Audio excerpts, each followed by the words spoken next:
Yeah. Silence holds secrets, but truth speaks louder.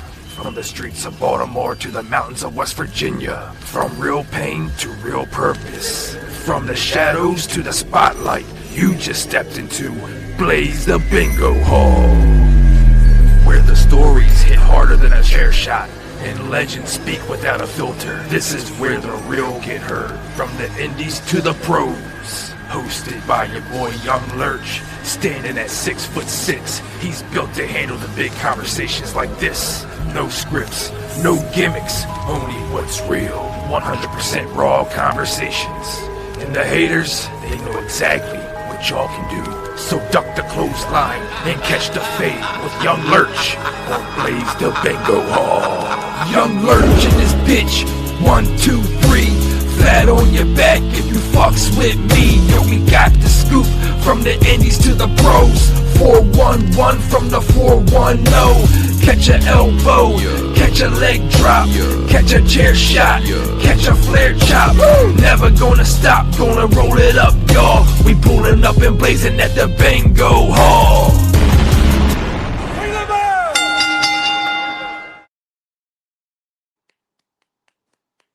Welcome in to Blaze the Bingo Hall. As I always say, hit that like and subscribe button if you haven't already.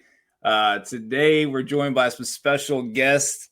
Very familiar with these guys. If you aren't already, you're going to find out today. But please welcome in Two-Face and Ruthless Rob, the Isolated Beingz. Welcome into Blaze the Bingo Hall.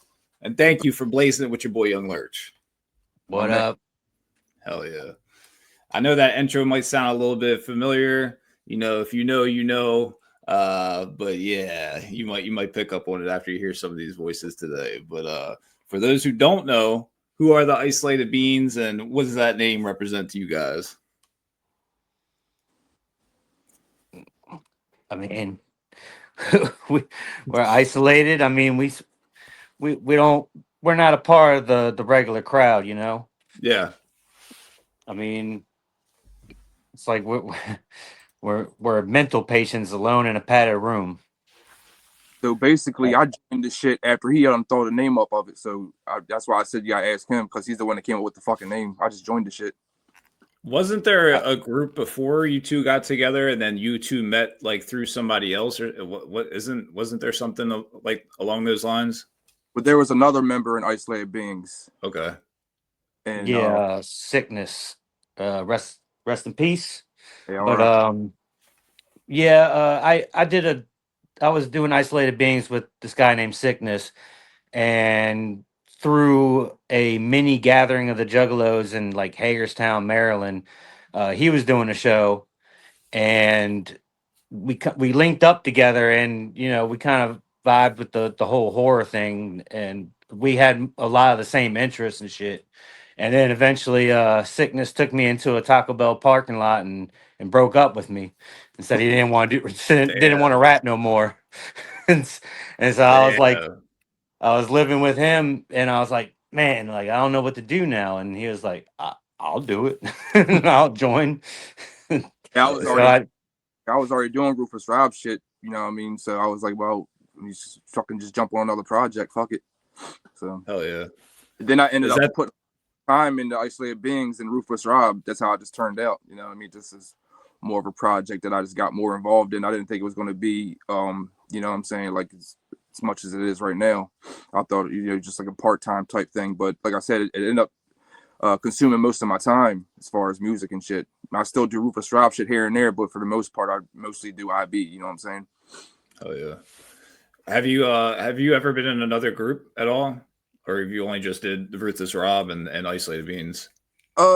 Just Isolated Beingz. I was like some county motherfuckers back in the day and some Arbutus fucking whack dudes and shit. But you know, I mean, I'd rather not speak on that. Yeah. I mean, I know you both represent 410. So how did that environment shape some of the, you know, things that you guys like to put into your music?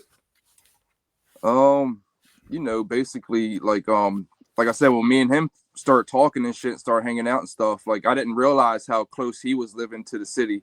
Like he lived in like Severn, like out by Arundel Mills and shit. So, you know what I'm saying?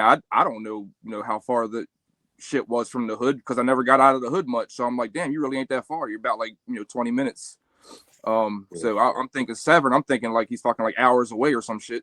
But he's really not, you know, he's like, my ignorant ass didn't know. So, but yeah, that's basically, you know, gotta, you know, rep the town, rep the Baltimore City shit, you know what I'm saying? And with Edgar Allan Poe being buried here and shit, that gives us a cool vibe to hang on to and, you know, flaunt. This is where the Ouija board was created, you know what I'm saying? You know, just Ravens, the hardest fucking football team in the league, you know. Oh yeah. What does being part of Wicked Syndicate mean to you guys? They're basically the first, you know what I'm saying? Dizzy, he's the you know, dude that runs it. He does all our mixing and mastering now, but for the most part, you know what I'm saying, he when we were popping, like, you know, back then, he you know, he actually gave me a platform because, you know what I'm saying, like, not a lot of people in Baltimore do shit like this, you know what I'm saying? They don't do that horrorcore shit. So they're like, you know, I kind of felt my little, you know what I'm saying, I felt like I had a place, you know what I'm saying, like somebody that like understood what the fuck I wanted musically, you know what I'm saying? Because I'd be at other studios and I remember just being at this one dude's studio, Strict 9, down South Baltimore when I first started, and some of the shit I was saying, I could just look out of the corner of my eye and look at his face like, yeah, this motherfucker thinks I'm fucking crazy, you know what I'm saying? Oh yeah. So you know, being in the hardcore scene, like, do you think you guys are probably the most like prominent ones that hold it down for, you know, the Baltimore area? yeah, definitely, yeah, easily. Yeah. Yeah, when you think Baltimore horrorcore, if you know this scene, you're obviously going to think of Isolated Beingz or Ruthless Rob. You know, there's some other ones too. You know what I'm saying? Not to say we're the biggest, but you know, I think we're probably, you know, more associated with the term horrorcore if you think Baltimore. You know what I'm saying, in this genre. Oh yeah. You agree with that, Two-Face? Yeah. I mean, our boy Nate told me that Scum was like, he actually said, he was like, when I think of Baltimore, I think Isolated Beingz, and I was like, damn, that makes you proud a little bit, you know, coming Hell from a yeah. guy coming from Scum, who's like a legend in our genre of music. Yeah. It's kind of cool, I guess, to get your flowers sometimes from people like that you look at it a certain light and you're like, damn, you're thinking of us, like. Yeah, exactly. Oh yeah. When did hardcore go from something that you guys liked, or, you know, the versus, you know, wanting to actually make that type of music? Basically, it's like all I really wanted to do was horrorcore, you know what I'm saying? But a lot of the shit I do solo wise comes up as just like, you know what I'm saying, I guess you want to call it like gangster rap or, you know, real life type shit. But you know, just as far as Isolated Beingz goes, that's just like, you know, it just fit perfect when me and Two-Face got together because that's what I really wanted to do anyway, you know what I'm saying? You know, when I do the Ruthless Rob shit, you could tell a big difference, you know what I'm saying? I try to, you know, do the same shit, but it just doesn't come out the same as to when I'm with, you know what I'm saying, Two-Face. We put this mix together and it, you know what I'm saying, I think it creates the pretty much foundation of actual horrorcore, not some of the bullshit you hear nowadays, you know what I'm saying? We try to keep it true to the roots. Yeah. Yeah, we'll get into that. I got a little something for us cooked up on the nowadays type of you know, juggalos and, you know, music that's out there, but, you know, we'll hold that for a few minutes. Right. But what are some of the biggest inspirations you guys had in music coming up? I mean, of course, I'm sure ICP was one of them. Oh, but, yeah. Yeah.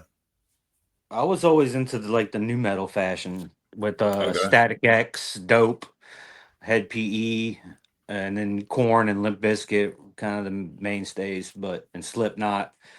But yeah, so and then Insane Clown Posse and Twiztid. So that's kind of how you can tell my inspirations are. It's like I'm told like sometimes you can kind of hear that heavy metal sound in me, and then yeah, that's my biggest inspirations is kind of new metal. Oh yeah. What about you, Rob? Shit. Same. I mean, you know, Juggalo shit, ICP, 3-6 Mafia, Bone Thugs and Harmony, Cypress Hill, West Side Connection, Tech Nine, old Tech Nine anyway. Yeah. You know, old school Cottonmouth Kings. You just old school 90s shit too, you know what I'm saying? Like just 90s hip hop was the shit back in the day, you know, Pac and obviously like, you know, shit like that. Snoop. So what do you think separates like real hardcore from like what people try to call it today? Because like you said, even like Tech Nine, like obviously, you know, I feel like a lot of people like change throughout time, and you know their style changes, but I think there's a difference in changing versus like sort of selling out, I guess, so to say, right? Yeah, I mean, it's hard to explain because you know you got a lot of, you know, there's culture vultures in every culture. A lot of money too on the line. Yeah. So there's, you know, I believe there's a nice amount of culture vultures swooping in nowadays and just doing the whole whoop whoop and, you know, painting their face up, and then half of them probably just started listening to fucking ICP, and then they like, oh well, they see there's a crowd here, they see there's a market for it, and they're obviously going to just try to, you know, just jump right up on, in that shit and just, you know what I'm saying, infiltrate the fucking juggalos, and you know, some fall for it and some don't, you know what I'm saying. The real ones, you know, obviously don't, but you know, like I said, it's just the whole scene's kind of weird nowadays, if you ask me. Yeah, it's just not the same as when, you know, I was a teenager. Obviously, everything changes, but you know, it was more taboo to be a juggalo back in the day. Now it's just like, you know what I'm saying? It's just like everybody and their fucking mom is now, and it's just the cool. Yeah, but like nah, they really are. Like motherfuckers was hated on for being juggalos back in the day. Yo, now it's just like, Yeah. oh, you're and motherfucker.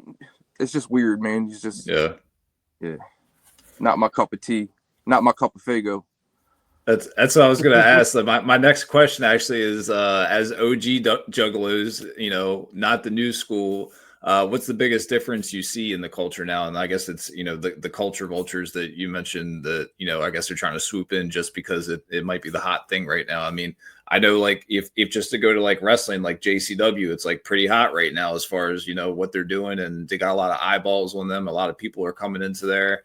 So it's, you know, you got a lot of fans that might not really be, you know, OG, know everything, and they're just kind of just trying to hop on whatever's hot right now. So, yeah, I mean, hold on, what was the question again? I don't know. I'm just saying that there's a lot of, you know, a lot of these new age people, you know, like, I don't know. You see all the videos that people go to the gathering now, and you got a lot of content creators that go into the gathering just to try to like get in there and make fun of them, or to like, you know, like that content creators just like fucking have no fucking business being there to begin with, and they're just like, like, it's not like, motherfucker, your ass wouldn't have been allowed to do shit like this back in the day. You know what I'm saying? Just they've been scared to go there. Right, exactly. But then now they're like, you know what I'm saying? They're like got this whole butthole fucking hot dog. Yeah. Fucking boofing I don't know, phase going on. Hopefully it fucking doesn't last much longer. I seen a dude with a video. A dude was in a diaper and he was like pointing at his wife, talking about, "Oh, yeah, that's my wife right there." And you know, I'm gonna shit in this diaper by the end of this. It's like, bro, like, what are you doing? It's just like out of here. Like juggalos were already over the top. Now it's just getting kind of like, come on now, you just give us some fucking, you know, decency. Give us some fucking dignity. Where's the little? Yeah, like, come on now, just fucking spare us a little bit, shit. Right. Yeah, I totally understand that. It's definitely, you can see the shift. You know what I mean? Like how, like you said, it used to be taboo to be a juggalo, and then now today it's just like anybody tries to. I don't know. It's not even just that. It's just, I guess, the age we're in nowadays. Yeah, I have no idea, bro. I've seen some crazy shit at the gathering, so it's fucking crazy. I mean, you can see this shit on YouTube, but you know, to actually see it in fucking person, you're like, what the fuck? You know what I'm saying? Like, Jesus Christ. Yeah. Do you feel like some of the newer fans like vibe with like your guys's, you know, music, like the way that you guys like to, you know, put things out there, or they're just more along, you know, whoever's the most popular, or you know? Yeah, I think it's more of like who's getting co-signed right now. You know what I'm saying? Oh yeah, yeah. But yeah, we like I said, we basically stick to our horrorcore roots. We do nothing but wicked shit. Like as far as fucking music that we put out, we don't try to switch it up to try to please the new people or the new juggalos or new whoever. You know what I'm saying? We listen to shit that we want to listen to. Like if we were gonna put out a fucking record, we would have, you know what I'm saying? Like, not even saying we're doing it. Like, hey, I want to listen to some shit.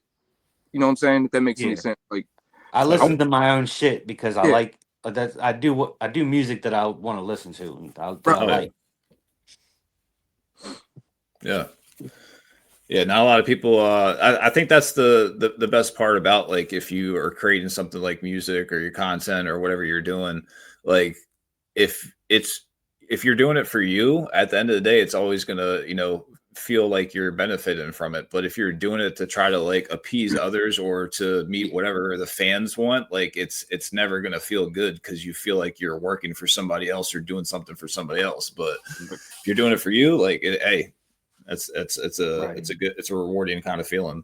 Yeah, and plus this genre isn't really over like it is like any other genre, because you know what I'm saying, it's just like a lot of people look at this shit like it's fucking ridiculous, but this is what we do. This is what we like to do. This is what we like to rap about. We like to rap about horror movies. We like to rap about murder, and you know what I'm saying, that's what interests us. You know what I'm saying, that's the kind of shit that I like to think about or talk about. You know what I'm saying. Yeah, our genre is a niche within a niche.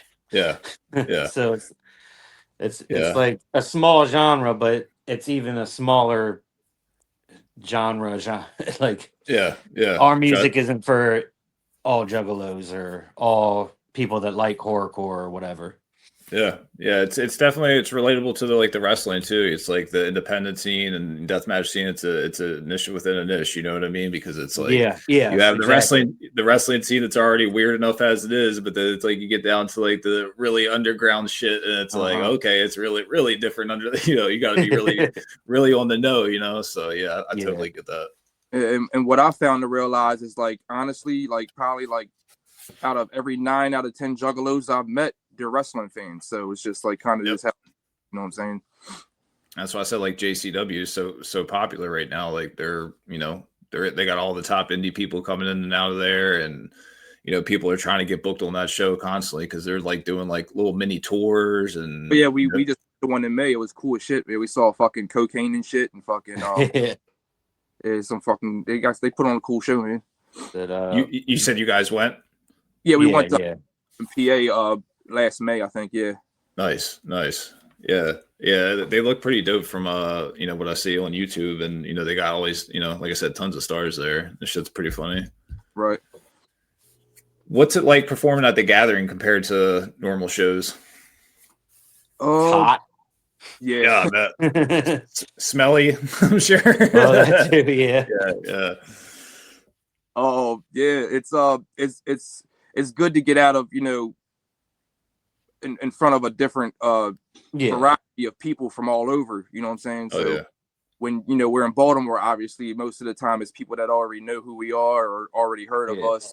And then you get to the Gathering, it's all about networking. It's all about walking around, passing out flyers, just chatting it up with other juggalos. You know what I'm saying? And then honestly, just basically just getting your shit out there for more of a bigger audience. Not just Baltimore. You know what I'm saying? Because people from all over the fucking world go to that goddamn thing. So right. Do you think that's good? Good, Two-Face. The Baltimore shows are more romantic, kind of like it's more intimate. You know what I mean? Like all the people we know just come to gather around with us and just bump our music together. Oh yeah. And go ahead. Do you think that you guys that was something that you realized like early on, or it took later to realize like, hey, like that networking aspect and like trying to get your shit out there and push it? Like, because you may have thought like early on, like, oh, I'm just trying to get out there and do my music, but there's a whole other side of it too. It's like you said, you got to network, you got to rub elbows with people, try to we were always pushing. Yeah, we were always pushing. We would always drop our CDs off at record and tape traders. We'd be up at the Kinko's for hours, just chopping paper, just making CDs and shit, chilling in our basement, burning CDs while we're burning L's and drinking 40s. I give my little cousin Michael CDs to pass out at fucking high school when y'all went to high school together and shit. Bro, that's how I got put on with you. That's how I got put on with you. Dead ass. Right.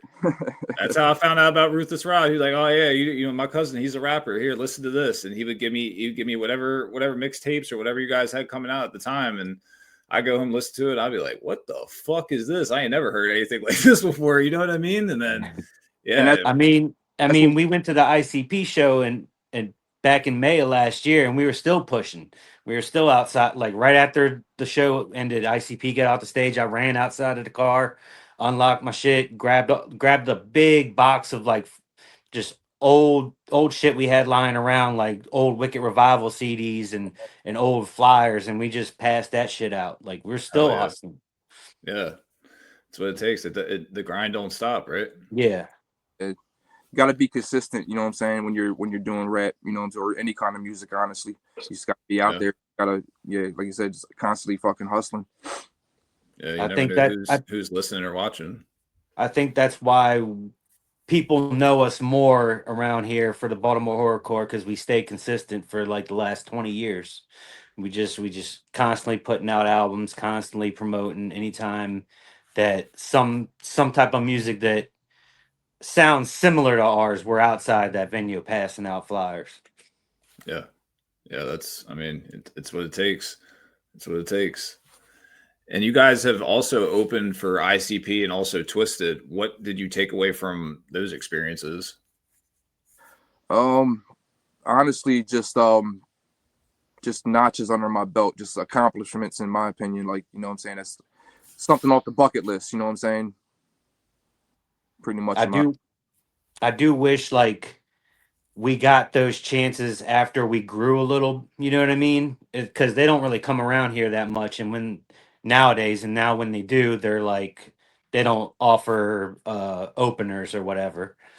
And I wish I had all this knowledge that I have now, like back when we did our first Twiztid show, you know what I mean? Like, I feel like we could have got a lot more out of it back then if we know what we know now. Yeah. Maybe like, you know, ask them more things or like pick their brain for more knowledge in some sort of way too. That and just the marketing and hustling a little bit harder. Yeah. Like with the crowd that we had. And I probably wouldn't have drank as much as I did because I probably for half the shows I fucking did. Yeah. Hey, well, you wouldn't be Ruthless Rob at that point, right? I mean, I had to earn my name, you know what I'm saying? Yeah. Do you guys have any like favorite performance or moment so far throughout your journey?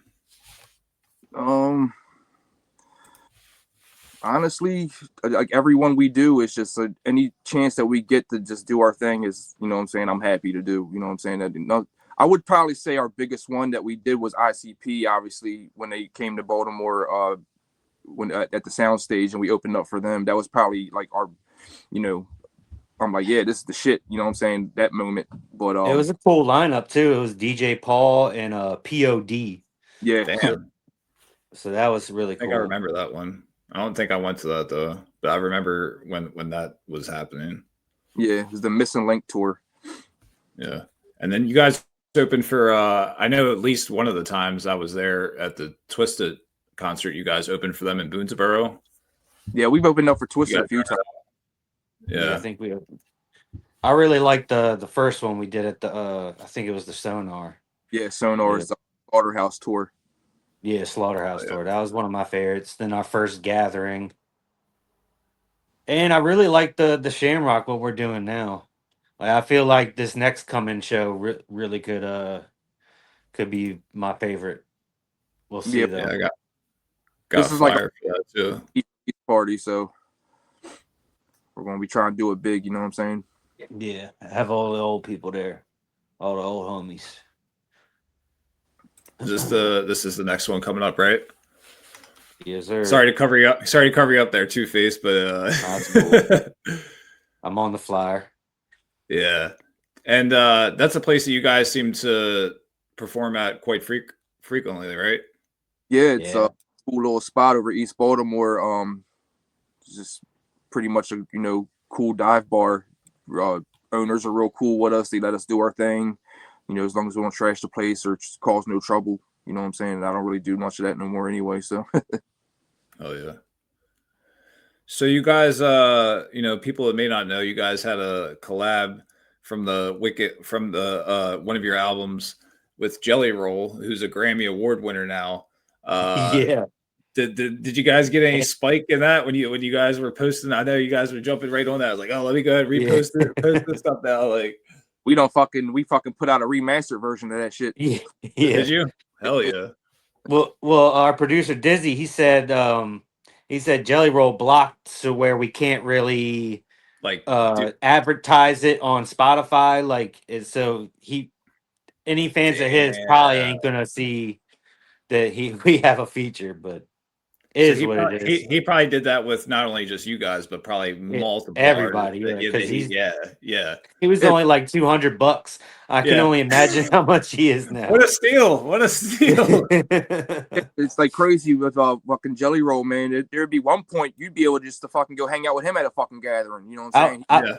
I literally was walking side by side with him. Like one year I went and we both rolled up at the same time of this guy cutting off his nipple for money. Jesus. And then the guy had Jelly Roll staple $1 to him. Jeez. Yeah. All the fans are running. They're like, "Here, Jelly Roll. Here's $1. Here's $1. Staple it to him. Staple it to him." Okay, man. Okay, man. I don't think he's that same Jelly Roll anymore now. Yeah. Oh, praise Jesus. He's a whole different dude now. He's like a toothpick. Oh yeah. He's more of a strudel now. He's not a Jelly Roll. Jelly strudel. Somebody sucked the jelly out. Yeah, it sucked all the jelly out of him. It's like I don't know what's happening to this guy, but yeah, maybe he's crossed over to the other side. He's reached the Illuminati status at this point, maybe. But yeah, you guys mentioned your new album that's coming out, and I do have 2 exclusive tracks. If you guys are cool with going ahead and giving the fans a little exclusive here, see if we can get this pulled up, if that's cool with you guys. Oh yeah, play one. Let's see what we got here.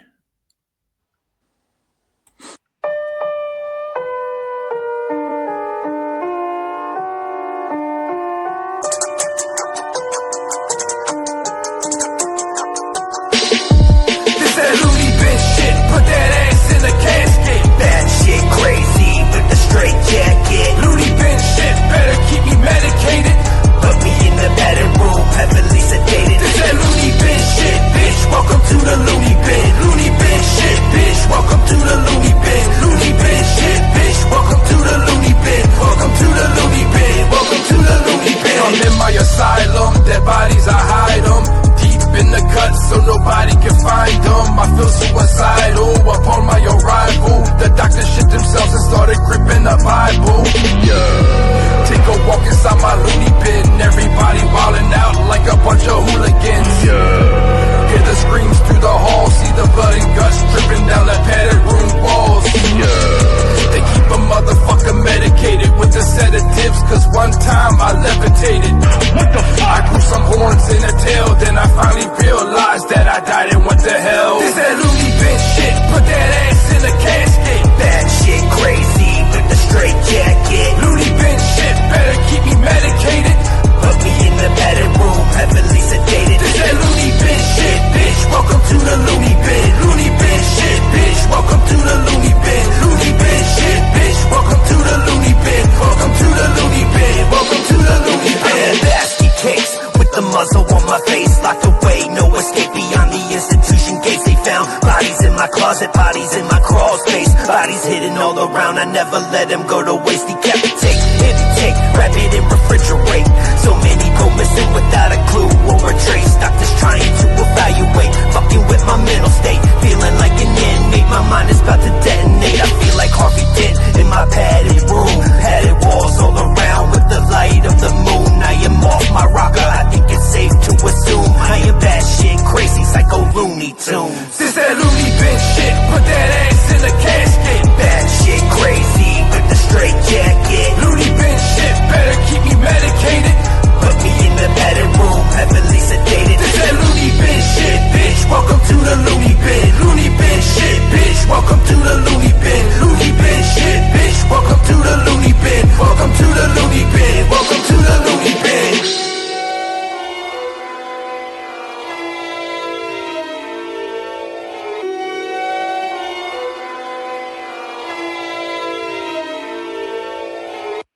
Wicked Syndicate. Let's go. We got Looney bin out there for you guys. Little something to drop on you. Let's go ahead and drop the mind pollution on them and see what they feel about that. You know.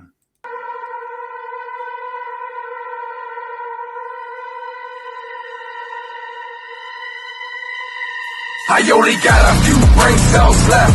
Staring at a screen, I'm obsessed with death. Yo, what the fuck you mean? I'm feeling possessed. No rest for the wicked, just identity theft. Yes, I don't wanna stress, but I guess I got to. Terminator shit, my mind screenshot you. Leave a fucking mess, them cloudy mushrooms. Bloody ski mask with the Halloween costume. And I assume y'all know I ain't never gonna show you my butthole. We ain't playing that proof shit. Where I'm from, tell me what type of ditty shit is you on? In my mushroom cloud, yeah. In my mushroom cloud. In my mushroom cloud, yeah. In my mushroom cloud. Can't get enough of this mind pollution. Bullet to the brain is the only solution. Confusion mixed with illusions. End of the day, which side you choosing? Mushroom clouds set off in my head. Blood to the dome, smoke till my eyes bled. Yo, I say God bless, no rest for the dead. Cause I walk with death and my clothes stain red. With every breath I pollute my lungs. Turn them black and swallow my tongue. Toxic sludge up inside my trunk. Stumbling cause I'm fucking drunk. I'm having illusions, all this confusion. Drug distribution, the mental institutions. Watch a revolution and hide the resolution. Radioactive toxic pollution. In my mushroom cloud, yeah. In my mushroom cloud.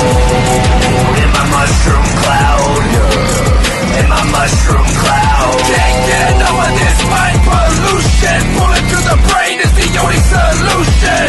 Confusion mixed with illusions. End of the day, which side you choosing?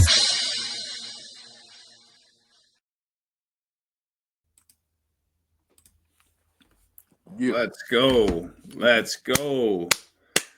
Yeah, we have music for that one dropping for mind pollution. Yeah. 3rd. Oh, that's the same flyer. Yeah. So I reached out to you when I heard that when you guys first, I guess, dropped it wasn't a music video, but I guess just like a sample of that song on YouTube, right? Yeah. And Right. I said he did it live or something like that, and you probably saw it live. Yeah, that's what it was. That's what it was. And I messaged you and I was like, did you say something about these new juggalos showing their buttholes or something? You're like, yes, the fuck I did. I was like, yo, I lost my shit, bro. I lost my shit. You really can't make this shit up. You know what I'm saying? Like, what the fuck? Yo. All right, we're back. A little bit of technical difficulties, but nothing we can't fix. You feel me? Yeah. Yeah, I don't even. Yeah, you were mentioning the new album coming out. What's the date that it's dropping? It's coming out 4/10. Okay.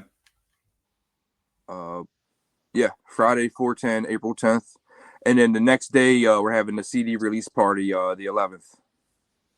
Okay. And yeah, we're actually doing a music video or dropping a music video for Mind Pollution April 3rd. So that'll be ready for a week before the album. So get motherfuckers ready and shit. You guys already have that finished? Yeah, we already finished. Yeah. Nice. We actually attempted to film a music video for Looney Bin as well, but we got chased off the fucking Spring Grove properties. Yeah, we got kicked out. Yeah, we tried to go shoot some stuff out there at the old mental institution out there, and security guard chased us off. So we're gonna go back. We just gotta plan it a little better. You know what I'm saying? Do some sneaky shit. Yeah. Very, very sneaky, sir. Yeah. And unfortunately, when I was in the actual Looney Bin, they don't allow cameras or cell phones, so I couldn't get no real footage. Well, I mean, see, if you'd be hanging out with the new Juggalos, they teach you how to booth one in for you. You know. I guess perks to it, I guess. Yeah.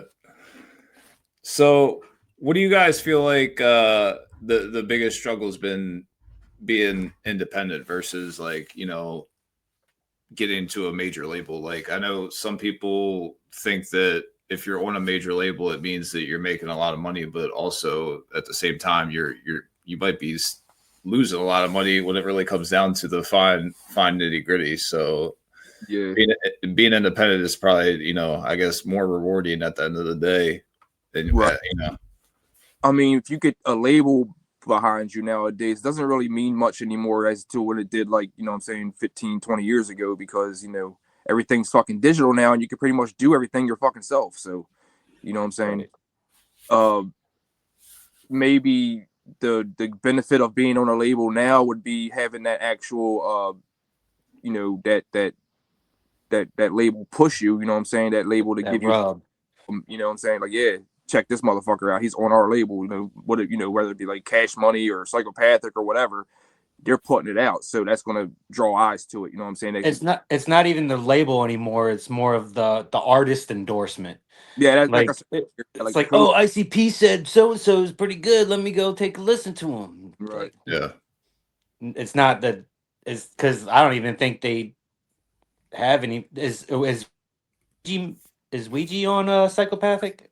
I think Nah. Is it just is Psychopathic anything? Yeah, so basically what Psychopathic does now is they kind of like just give that little endorsement and let them put a Hatchet Man on their product.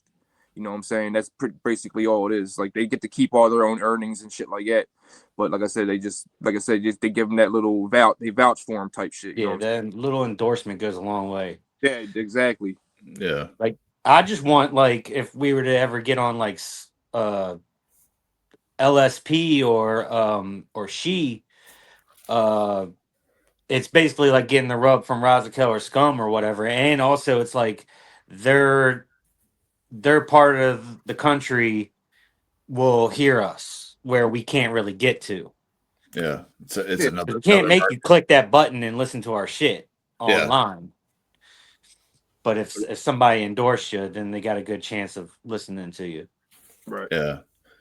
What do you guys feel like is one of the biggest like hardcore markets right now besides Baltimore? I mean, Ohio seems to be like fucking Ohio, yeah. You know what I'm saying? I honestly think if we lived in Ohio, we'd be way bigger than what the fuck we are now. You know what I'm saying? Just yeah. They got the demographic for that shit over there. It's like they fucking breed horrorcore rappers over that bitch. You know what I'm saying? Yeah. Yeah. They breed some horrorcore rappers over on this side too, because our show got a lot of like really good artists that, you know, they don't get the love. But yeah, but like Ohio is a more happening scene with that. You'd be right. It's more people listening.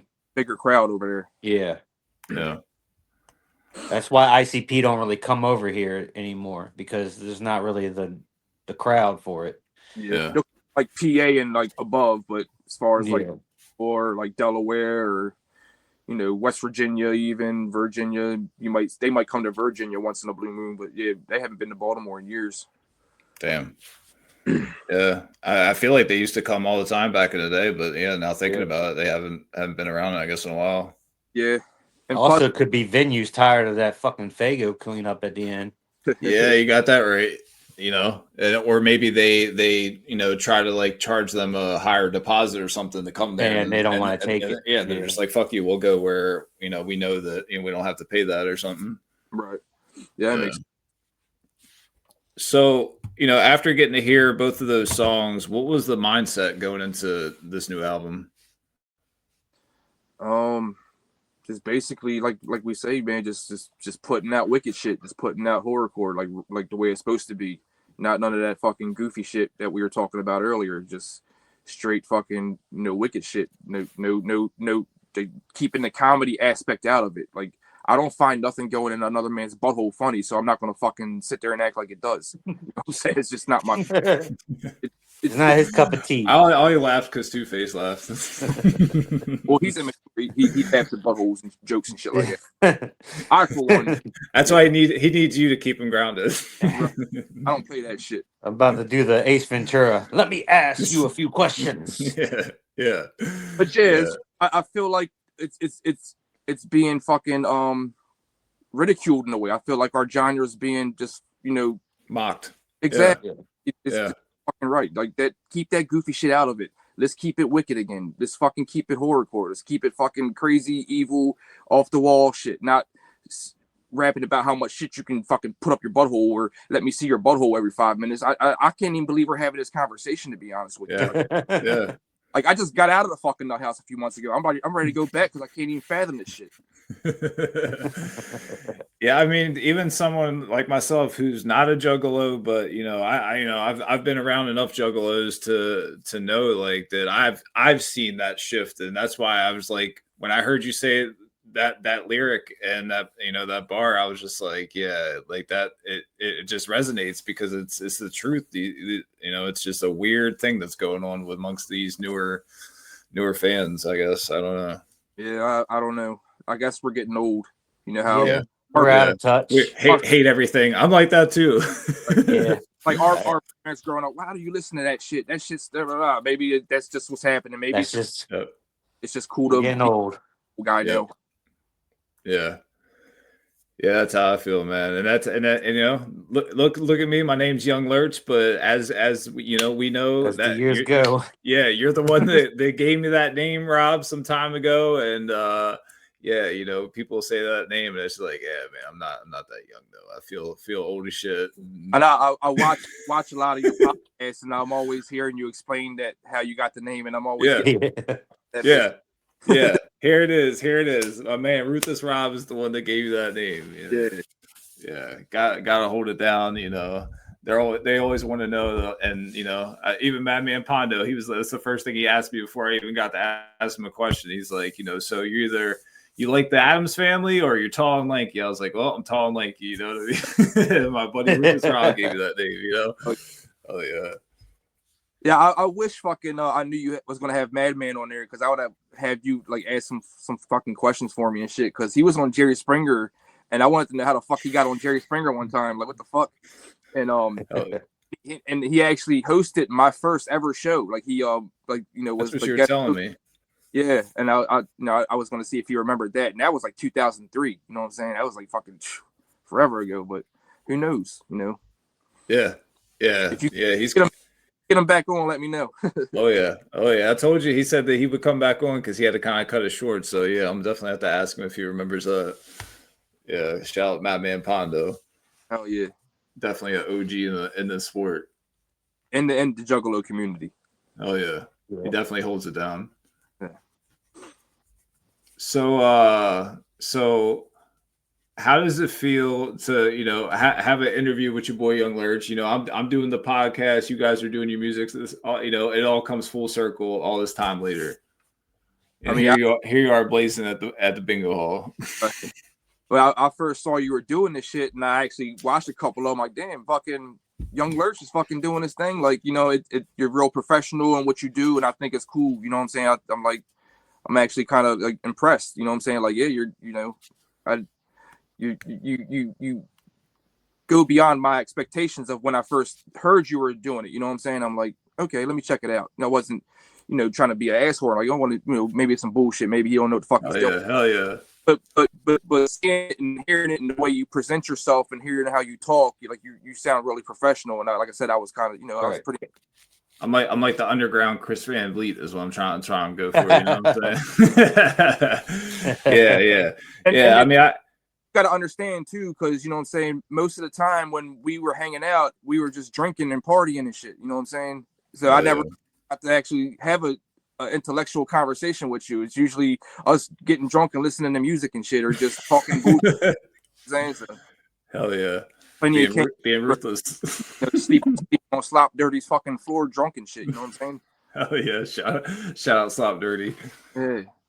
Yeah. Yeah, man. It's come full circle, man. And, you know, I've been wanting to have you guys on here for a while. And, yeah, you know, I'm proud of you guys and, you know, proud of you recently because, you know, I know you know, recently got some sobriety going for you. And it's been, over 90 days for you now, right? Oh, yeah. And I'll be sober for a whole year in May. Okay. Damn. Okay. At the ICP show was the last drink. Yeah, that was the last drink. It was the last May 22nd. Yeah, something like that. May, yeah. Yeah, because I tell him it's my girlfriend's birthday that I had to ditch out. and go to the ICP show. That's why I remember it. Oh, Got a little heat on that one. It's definitely different, you know what I'm saying, with me not drinking anymore. Like I can actually remember my lines. I can actually remember doing the show. It's nice. I don't get in as many fights anymore, or get barred out of fucking venues, and it's actually I got a little more clarity now. You know what I'm saying? It's funny. Like the first couple times we did shows while he's sober, I'm like, at the end of the set, I'm like, hey, I still got my voice. And I'm like, I'm not sweating up there because I was trying to do his part too. Trying to carry it. Yeah. And now I just look over to him and he knows my lines and he just finishes it. And I'm like, I come off the stage and I'm just like, just chill. I'm like, damn, I'm like, that was easy. It's like he'll finish my shit, I'll finish his shit, and we're not really straining our voices out there or anything like that. Yeah. And that that's one of my regrets, is not getting I don't want to say sober, just not as partying as much as I've done for all these years. You know what I'm saying? Yeah. When we were in our prime, doing this music shit. You know what I'm saying? I feel like we fucked up a lot of. Well, I don't want to say we, because it was mostly me. I'm man enough to admit that. Fucked up a lot of opportunities, and burnt a lot of bridges just because of fucking alcohol. You know what I'm saying? So. Yeah. How do you feel like it's? How do you feel like it's impacted your music? And I mean, obviously your day-to-day life, but like your music obviously has to change in some sort of way, right? Or do you feel like maybe you're able to channel things in a different sort of way, being a little bit more clear-headed, I guess? Yeah, I mean, I'm definitely more proactive now, because most of the time I was hungover, didn't even want to do shit. That, and just from the whole experience, you know what I'm saying, I just, it's material from from the shit I went through that I can talk about and stuff like that. Just, I don't know. I can say shows are a lot more fun when I am intoxicated. I'm not going to sit there and lie to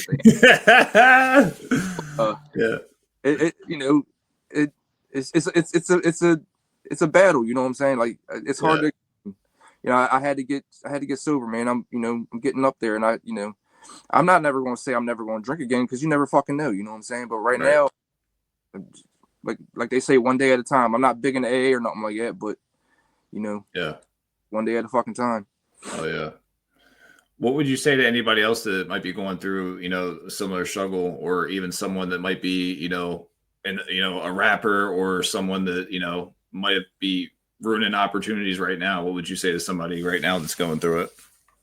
Basically, if you're the type of motherfucker can have a few drinks and be all right, then that's okay. Unlike me, if I take one fucking sip of fucking alcohol, I'm Ruthless Rob. You know what I'm saying? That's just the way I've always fucking been. So I know I can't even have one drink, even if I'm at like dinner or something. I can't even have a glass of wine, because I know that's gonna turn into me, fucking going fucking crazy. You know what I'm saying? Getting all fucking drunk and shit. Oh yeah. You see me drunk plenty of times. I don't fuck around. You know what I'm saying? I drink the fucking drink. I don't fucking for the taste. I don't drink for the fucking enjoyment. I drink to get fucking blackout drunk. You know what I'm saying? So basically, if you're going through some shit, you know what I'm saying, I wouldn't mask it with alcohol like I've done so many years. I would get help. You know what I'm saying? Get on medicine. I'm on medicine now myself. You know what I'm saying? So there's help out there, and a lot of guys don't want to use resources, because they might not feel like it's the manliest thing to do. You know what I'm saying? To go out and ask for help, or I'm going through some shit, to like ask somebody like, hey, I'm going through some shit, I need some fucking help. A lot of people won't do that, but it's okay to. You know what I'm saying? Everybody needs fucking help sometimes. Yeah. Do you feel like you mentioned, like, a lot of times you kind of had to like fill in for Rob when maybe he wasn't at his best, but like, do you guys feel like you kind of keep each other grounded to a degree? Like, yeah. I try to keep them motivated. You know what I'm saying? We probably text each other every day, so we're usually talking about like ideas for stuff, or horror movies or wrestling shit. I'm still a wrestling fan at heart, even though I don't watch as much as I used to. Oh yeah. That's what this whole show's about. So I don't want to, like, these guys ain't even wrestling. Yeah. That's my next question is what got you both into wrestling originally? So whoever wants to take that one first. It was back in Christmas of '92. I just got a whole bunch of wrestling figures, and then pretty much I think Raw started in '93 in January, and I was able to start watching that, and I was pretty much hooked from the beginning. I wasn't really big into superheroes; they were my superheroes. I was always into Bret Hart. Bret Hart was my guy. Hulk Hogan really wasn't my guy. I was always Bret. Oh yeah. I, however, am a Hulkamaniac. I'm not a Hulkamaniac. I just Bret's the one who did it for me. Bret's been wilding lately, hasn't he? Yeah, he's crazy. Oh man, he's like Vince McMahon and Shawn Michaels having sex with each other. He's like, what? They must have. But he's saying it with a wink and a smile too at the same time. Yeah. Goldberg hit him too hard, and he's starting to lose it. Yeah, I don't know if you've seen it, but I have a Bret Hart shirt, but that says Bill Goldberg on the top of it. It's like it's like a Temu shirt, but it's just like a funny little like thing. Like, and I've had people Goldberg. I've had so many people stop me, and they're just like looking at me, and then some people don't get it, and they're like, "That's not Bill Goldberg." I'm like, "Yeah, you don't get it. You don't fucking get it." I got my. I got my Bret Hart shrine. Got the belt. He's about to put the belt on the line. But yeah, I basically same as him. I got into it around the same time, like early '90s and shit. You know what I mean? Back in the day, watching like Tatanka, Lex Luger, Doink Clan, Razor Ramon, Diesel, Mr. Perfect. Yeah, Mr. Perfect, fucking Brutus the Barber, Beefcake, Shawn Michaels. You know all the early '90s shit. I was a big fan up until probably after the Attitude Era, and the Monday Night Wars. I was really big into that too coming up. But I started getting into it again recently with my son. He's getting into it, so I think that's cool. We're going to the next time they come to Raw's coming to Baltimore June 15th. I got us some tickets, so nice. He's like, yeah, my son, same. He's getting into it. He's at that age where it's like you get to kind of like relive it through him. You know what I mean? Like get to watch who he likes or doesn't like, or whatever, and then it's definitely a cool little thing to be able to bond with them like that. Yeah. I got my fingers crossed that my son. Yeah, I'm already trying to hint toward it. You're a new dad too, so that's awesome, man. And congrats, and you get to have that same bond. It's try to mold him. Yeah, it's like my son loves Hulk Hogan, and one thing that he doesn't understand is that he doesn't really get the concept of time, because like you can watch a match from the 90s or 80s or 70s. Right. So like he'll think like, oh, like Hulk Hogan like still currently wrestles. I mean, he knows that he passed now, but like before he passed, he'd be like, oh, is Hulk Hogan going to wrestle, Roman Reigns or John Cena or whatever? It's just like, no, like he's not wrestling right now. It's like hard he's like, oh, well, I just seen him wrestling, 5 minutes ago. He just, slammed. I feel like that was like me with Nirvana. Like I got into Nirvana and they're like, you ain't gonna hear no more music. Like, why? Yeah. Yeah, I heard something recently about Kurt Cobain that they were trying to say that, I guess more other conspiracies about his death, like the conspiracies. Yeah. Other rabbit hole. Yeah, of course. So what's your favorite wrestlers of all time? If you guys have a Mount Rushmore to I guess simplify it.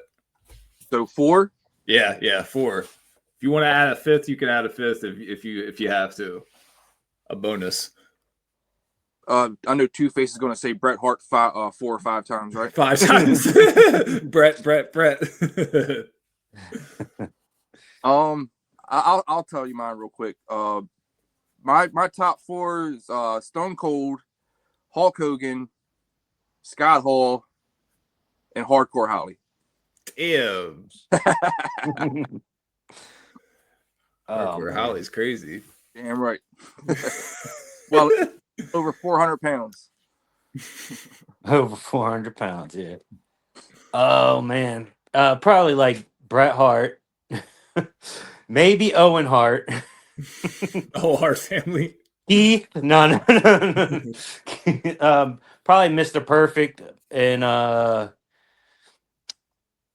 probably Bray Wyatt. I love Bray Wyatt. Yeah. He's the inspiration why I got the glow paint on when I do the shows now. Oh, the black that goes under the black and light, black Yeah. light.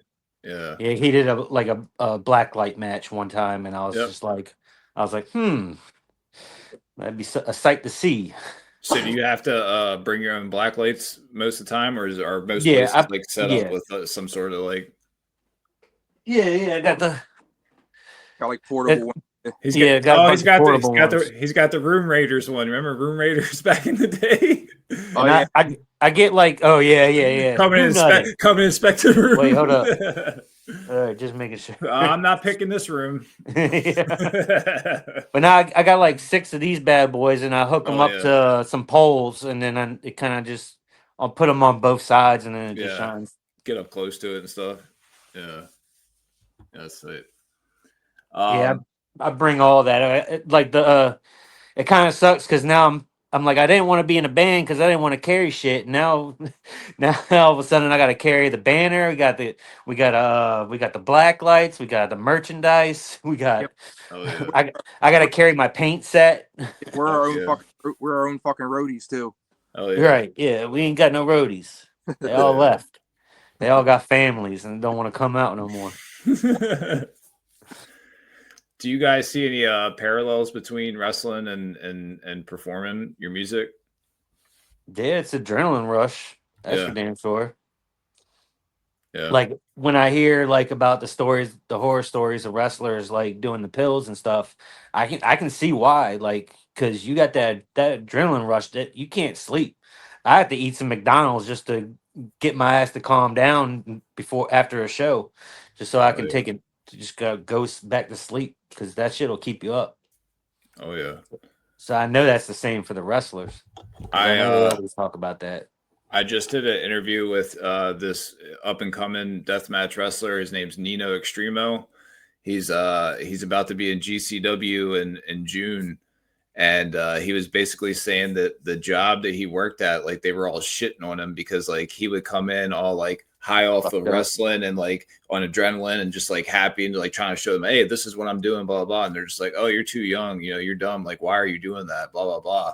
And just like shitting on his whole life. And then like eventually like the managers were like getting mad at him because he was getting all scarred up and stuff because he's doing the deathmatch shit. And then, then he just wound up like leaving that job. But he's just like, you know what, fuck that. That was the best thing that happened because it's like that made him want to like, you know, go full blown into doing it. And now he's just like blowing up right now. So yeah, it's kind of like our story. Yeah. We used to work at a crab shack together, and that guy's like, "You ain't gonna fucking amount to shit, motherfucker." And I'm like, we're just like, dude, just fuck off. You ain't our father.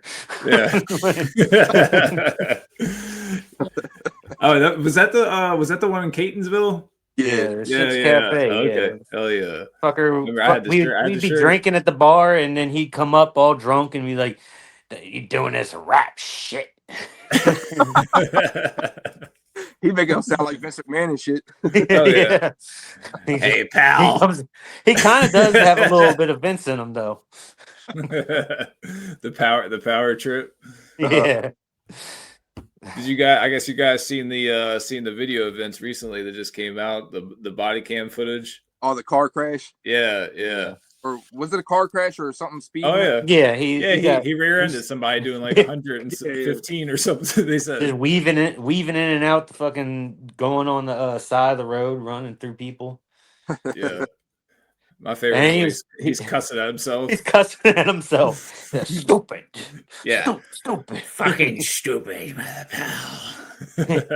pal. Yeah.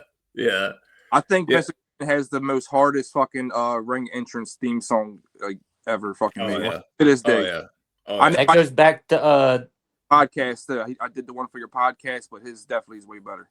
Yeah. He mine's second best.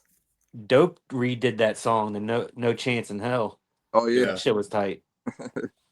I've seen them live. I think it was at Fishhead Cantina. I don't even know if that place is still there. Yeah, they're still there. I was probably there when you saw him. Really? Probably. Yeah, I seen Dope a lot. I can't remember who opened for him. I don't know if it was. Did they? Probably Head PE was there. Probably. Yeah, I think so. Yeah, I think so. And then I was thinking of Vince. Vince, I got to see his entrance live because I don't know if either one of you guys were there for this at the No Mercy pay-per-view where he fought Stephanie. No. Yeah, that was in Baltimore. Yeah, I think the pay-per-view I went to was at the TLC that we went to where Two-Face. Yeah. Where Triple H retired Big Daddy Cool. Oh shit! Yeah, I remember watching the ladder match or whatever. Yeah. That's when he blew his knee out, right?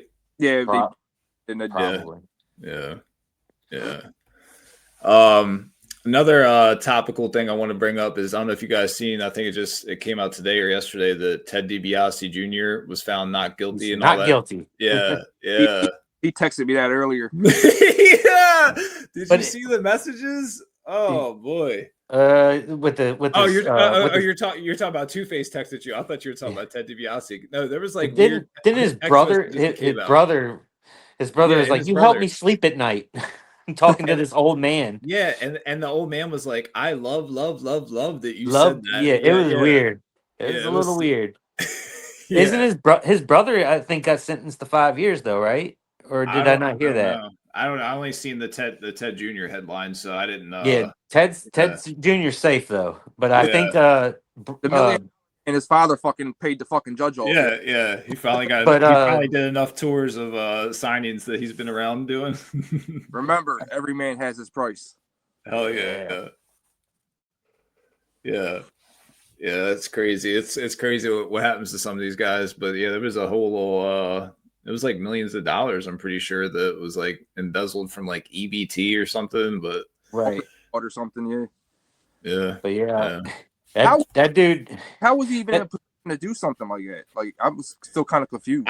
I think it was the guy who he had some like high up, position with the EBT place, and he was able to like move the money without them knowing, like, for a while and cover it up. But then it seemed like DiBiase and his brother were like cuddling up real nicey, nice and playing nicey to this guy, making him think that they, were, I don't know, loved him or whatever they were saying. I don't know, but it was like some boy toy type of shit to like get him to like give them money.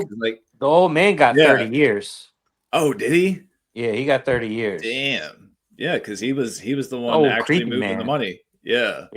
I think he thought that they loved him or something. I don't know. I don't know. You see, Ted Jr., he looks stressed as shit. He's like aged and shit. He's all bloated. He was a good looking dude, and now he's like you can tell that shit messed him up. You got Cody and Randy about to fight WrestleMania, and he should be right there. He should be right there with them. You know what I mean? Yeah, but he's out there fighting for his life and fucking EBT fucking court. Life gives you some fucked up hands, I guess. It's just crazy.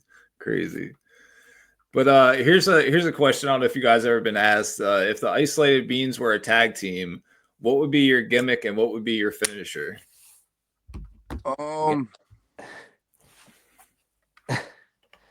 I think the best tag team ever was Legion of Doom, and I think his is probably Demolition. So it'd probably be a mashup of that. You know what I'm saying? And they're both pretty similar anyway. So, I'm sure you're pretty excited about the Hall of Fame announcement, right? Yeah. Finally. So what's your opinion on Crush not being a part of that? Because that seems to be another segue of that. It is what it is. I mean, you think it's because they don't want to have to pay his family anything extra? He's on a Legends deal. He's on a Legends deal, so it doesn't really make sense. Oh, he's about to have some action figures. Okay. He's got action figures coming out on WWE's stuff. So I don't know, but yeah, because it's probably I don't know. I think TKO moves in weird ass ways, and it's definitely changed the whole company. And who knows? Also, when I think of Demolition, I think of just Axe and Smash. I don't really think of Crush too much, to be honest. He came in for the later part of it, but I'm sure he'll get mentioned. But I like the Nation Domination Crush myself. with the fake tattoo and shit. The Nation of Domination, Owen Hart. Yeah, I am not a nugget. you know, there. So I want to ask, what's next for the Isolated Beingz, and what can the fans expect from this new album? I know they heard 2 songs here today, but you know, just to get a little taste, you know, what can they expect? Do you have the CD? You pull the CD cover up. Let's see here. I like Rob's take on it. The guide. It's not that, is it? No, that's the CD release party. Two-Face has it. Let me pull him up into the big screen. He's got like an actual fucking picture of it. Yeah. And canvas. Oh shit. I don't know what I'm doing. Technical difficulties. I'm not that savvy. No, it's all good. But My bad. Go to our Facebooks, Instagrams. You can IsolatedBeingz.com. Beingz.com. It's all on there. Basically, Brain Scan is our next album coming out. Like I said, 410. You know, we do the 410 area code. That's why we did it on 410. It's gonna be available everywhere digitally. You know, we have merch bundles. We got all that good shit. So just hit us up on IsolatedBeingz.com. Yeah, and then we got the CD release party on the 11th. You know, so our Baltimore homies can come out and, you know, witness the shit going down. We're gonna be doing it up. You know, we got a bunch of cool shit we're gonna be putting up everywhere, and just gonna try to do it big. You know what I'm saying? So we got Like a birthday party. Yeah, it's basically like maybe there'll be punch and pie. Yeah, it might be some punch and pie. But yeah, and it's a free event, right? Yeah, yep. Music video dropping for Brain for Mind Pollution, dropping the 3rd. Looney Bin is, you know, in the works until we can sneak back on the Nut House grounds and not get chased off. Did you guys get any footage at all when you were there, or just a little, like a little bit? We got like half a verse or one verse. They were on it. It was quick. I think we could do a video for the fog. I have an idea for that. I'll tell you about it later. Yeah, we always try to put out a lot of videos when we do our releases, like at least like 3 or 4, you know what I'm saying? Like videos, they're kind of like key, you know what I'm saying? Like with everything nowadays, you just don't want to just have audio out there. You want to give, you know, people actually something to see too. So it's pretty necessary nowadays. So that's another thing. If I were to give some advice to somebody now that's trying to rap or do music, do some videos. You got to put videos. It ain't hard anymore. It's like you can do it on your phone. Exactly. We shoot the shit on the phone and we send it to people to get edited and shit like that. So it's not really, you know, it's not that hard. Yeah. I don't hear about any like music or video mixers charging an arm and a leg to edit your videos either. Yeah. It's all fairly cheap. And that's the thing about networking too. Like you make those connections with people, you're able to, you know, get more things down the line that they open the doors for. So it's exactly that, a network, you know. But yeah, shout out to all the juggalos out there. Shout out to Wicked Syndicate, the Isolated Beingz, and of course the 410. So is there any last words you want to, you know, shout out to the audience or, you know, leave them with before you guys go? Just basically, if you're not familiar with us, just give us a listen. If it's not your cup of tea, hey, that's fine too. You know what I'm saying? Just you know, you ain't gonna know until you try it. IsolatedBeingz.com. Brain Scan, April 10th. It's a mental health guide for the mentally insane. The manual for madness. So kind of like, you know, just kind of like dive into our psyche a little bit and see or hear some of the shit that goes on inside of our minds. You know what I'm saying? Kind of like put it out there for you. It's just crazy madness. You know what I'm saying? Fuck you. Well, it's been Younglurch and the Isolated Beingz. I appreciate you guys for blazing it with your boy at the Bingo Hall. Until next time, see you at the Bingo Hall. Peace. Thanks for having us, homie. Peace.